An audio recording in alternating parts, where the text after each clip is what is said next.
When I went to the forest to go jumping with my family, I found a weird animal walking in the grass. It looks like a bear. It has black, orange, green, and yellow colors, a duck face, a bear body, and a lion mane. So I took a ball out and played with it.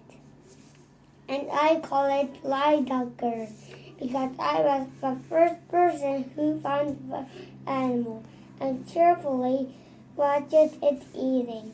It likes to eat green plants, and it lives in the forest trees.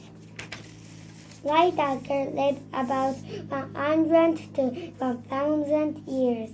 When I first saw it watching, I thought it was dangerous, but now I think it is fun to play with.